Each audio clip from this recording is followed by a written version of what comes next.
बोलो शंकर भगवान की जय। शिव महापुराण की जय। लिंग रूप का कारण। प्राचीन काल की बात है कि दारुक नामक एक वन था। उस वन के समीप शंकर जी का एक शिवालय था। वहां पर तीनों समय एक शिव भक्त ऋषि शिव जी का पूजन किया करते थे। वो स्त्रोतों द्वारा नित्य पाठ किया करते थे। एक बार जब वह ऋषि शिव जी का स्त्रोतों द्वारा पाठ कर रहे थे, तभी उस दारुक वन में अनेक ऋषि महर्षि हवन करने के लिए संविधा लेने पहुंचे। भगवान शंकर ने अपने भक्तों की परीक्षा लेने के लिए विकराल रूप धारण कर लिया। वे दिगंबर होकर कामी पुरुषों की तरह हाथ में लिंग को पकड़े वहां पहुंचे। जब ऋषि पत्नियों ने उन्हें देखा तो पहले तो वे सब घबरा गई तथा फिर उन सब पर काम का आवेश छा गया। बहुत सी स्त्रियां आपस में ही आलिंगनबद्ध हो गई। इतने में उन स्त्रियों के पति भी वहां पहुंच गए। उन्होंने उस पुरुष को देखकर सोचने लगे कि यह दिगंबर पुरुष कौन है जो स्त्रियों के आचरणों को दूषित कर रहा है। स्त्रियों पर भी उन्हें क्रोध आया। वे शंकर जी को ना पहचान कर क्रोध में भरकर बोले, अरे यह दिगंबर पुरुष कौन है जो हमारी स्त्रियों को खराब कर रहा है। उन स्त्रियों ने दिगंबर मुझ से पूछा, बता तू कौन है। बार बार पूछने पर भी वह को उत्तर नहीं देता।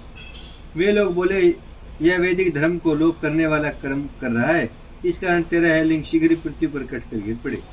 ऋषियों का इतना कहना था कि शंकर जी का लिंग पृथ्वी पर गिर पड़ा। वह लिंग प्रज्वलित अग्नि के समान पृथ्वी पर इधर उधर घूमता हुआ जीवों को दुखी करने लगा। इस पर सभी ऋषि मुनि घबरा गए और ब्रह्मा जी के पास जाकर सब वृत्तांत बताया। ब्रह्मा जी समझ गए कि ये सभी शंकर जी की माया के वशीभूत हो गए हैं। तब ब्रह्मा जी बोले, हे ऋषियों, तुमने अनुचित कार्य कर दिया है। सभी मनुष्यों का धर्म है कि मध्याह्न में आए अतिथि का सत्कार किया जाए। जब तक शंकर भगवान का लिंग एक स्थान पर स्थिर नहीं हो जाता, तब तक पृथ्वी पर इसी प्रकार उपद्रव होते रहेंगे। यदि आप लोग संसार का हित चाहते हो तो शंकर भगवान के ज्योतिर्लिंग की स्थिरता के लिए जगदम्बा पार्वती का चिंतन करो, उनकी आराधना तथा स्तुति करो। तुम्हारी स्तुति से पार्वती ही योनि रूप होकर उसमें लिंग स्थिर हो जाए। तब पार्वती जी के प्रसन्न होने पर अष्टबल की रचना कर शास्त्रों की आज्ञा अनुसार उस पर एक घड़ा स्थापित करो। उसमें दुर्वा डालो तथा पवित्र तीर्थ के जल से उसे हमेशा शिव का ध्यान करके विधि सिद्ध उसका पूजन करो। शतरुद्री पाठ करते हुए इसे घड़े के जल से इस लिंग को स्नान कराकर मार्जन आदि करो। इसके बाद योनि रूपा पार्वती जी को बाण रूप से स्थापित कर उसी पर सदा शिव के ज्योतिर्लिंग को स्थापित कर दो। इसके बाद धूप दीप नैवेद्य आदि से षोडशोपचार से उसका पूजन करो। फिर स्तोत्रगान आदि से शंकर जी की स्तुति करो, तब जाकर मंगल होगा।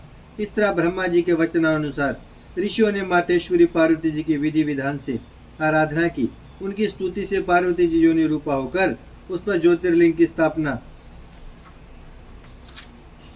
की। इसके बाद पूजन पाठ किया, तब संसार में मंगल हुआ। वही ज्योतिर्लिंग संसार में हाटकेश्वर नाम से प्रसिद्ध हुआ। उसकी आराधना से सभी लौकिक तथा परलौकिक सुखों की प्राप्ति होती है। बोलो शंकर भगवान की जय। अंधकासुर की मुक्ति। प्राचीन काल में अंधकासुर नाम का एक दैत्य हुआ था।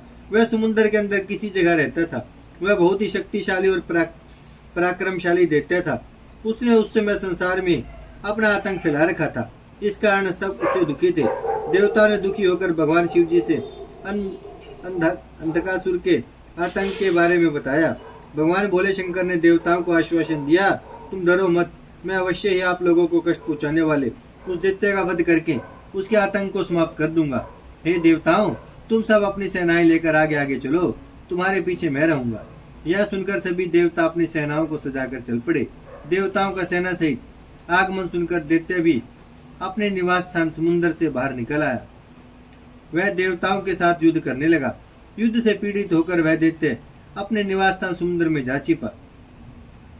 यह देखकर भगवान भोले शंकर ने समुद्र के अंदर छिपे दैत्य पर त्रिशूल से वार किया। त्रिशूल के लगते ही दैत्य झटपटाने लगा। अब वह शिव जी से हाथ जोड़कर प्रार्थना करने लगा, हे भगवान, मैंने सुना है कि आपके हाथों मरने वाले को आप शिव रूप बना देते हैं। मैंने अपने अंतिम समय में आपके दर्शन कर लिए हैं। आप मेरा भी उद्धार करने की कृपा करें। आप मुझे अपने गणों में स्थान देने की कृपा करें। उसकी विनती सुनकर भगवान भोलेनाथ उससे प्रसन्न हो गए तथा उससे वर मांगने को कहा। दानव बोला, प्रभु, यदि वास्तव में आप मुझ पर प्रसन्न हैं तो मुझे आप अपनी अविचल भक्ति प्रदान करें, और दूसरा वर यह दे कि आपका इसी स्थान पर अविचल निवास रहे। शिव जी ने उसे अपनी अविचल भक्ति प्रदान की तथा ज्योतिर्लिंग रूप में वहां स्थित हो गए। बोलो शंकर भगवान की जय, शिव महापुराण की जय। भजमन नारायण नारायण नारायण, श्रीमन नारायण नारायण नारायण, लक्ष्मी नारायण नारायण नारायण, सत्य नारायण नारायण नारायण। भजमन नारायण, श्रीमन नारायण, लक्ष्मी नारायण, सत्य नारायण। भजमन नारायण नारायण नारायण।